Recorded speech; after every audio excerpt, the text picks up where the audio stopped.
Тръгваме от Силистар. Това е нашето бунгало, тук на къмпинга, масичката, където бяхме. Да, бавничко карай. Това е колата на едни други бургазли и с нощи бяхме с тях. Нищо, нека да друса. Другото бунгало. Ето и чешмичката тук отвън, където си миехме. Банята покажи друса. Това. Ето и банята. Ето банята, тя беше външна. Зад не е зеленчуковата градинка. И рекичката Силистар. Ето тук си хващахме рибка. Сотир отзад се оригва. Ето това е рекичката. Зад това дърво, не знам дали се вижда добре. Ето я с тръстиките. Вчера тук имаше един черен щъркел. Излизаме от нашата част на къмпинга. Къмпинга е 15 декара, изключителна собственост на Жоро. Един от последните българи, които милеят за природата. Тази земя не е продал на абсолютно никой, защото иска тук да остане девствено и красиво. Така както е създадено. Никога нищо няма да се построи тук.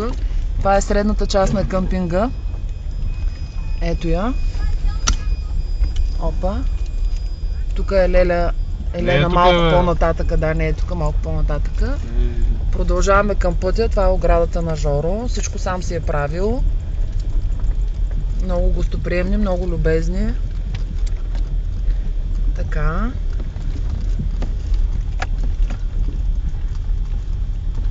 Това е следващата, последна част от къмпинга. Тук са най-много палаткаджи.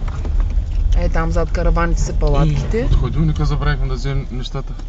От кой ходилник? От нашия. Там ли са месата? Ти премести ли ги? Салама. Ако е само заради салама, няма да се връщаме. Месото тук ли? Месото е тук. Добре, отиваме до другия фризер при Леля Елена да си вземем месото. Тук има ток само вечер с генератори. Остана бирата обаче. Нещо. Така, сега влизаме в третата част на къмпинга. Красното мляко и то остана. Нищо. Тук е най-равната полянка. Ето ги караваните. Ето и палатка. Нататък между дърветите има още много палатки, които не се виждат. Тук е много сенчесто. Ето тук е Леля Елена. Тя стои пред караваната. Това е домакинката. Ето някакви хора там си хапват. След малко продължаваме нашата обиколка, като се вземем месото. Ето това е Жоро. Той сега се мие на чешмата. И това е Елена. Той винаги би могъл да... Да взема само нашите мишени. О, аз забравих. Вземи и там, което е. Не, нямат никакъв обръв. Това са палатките.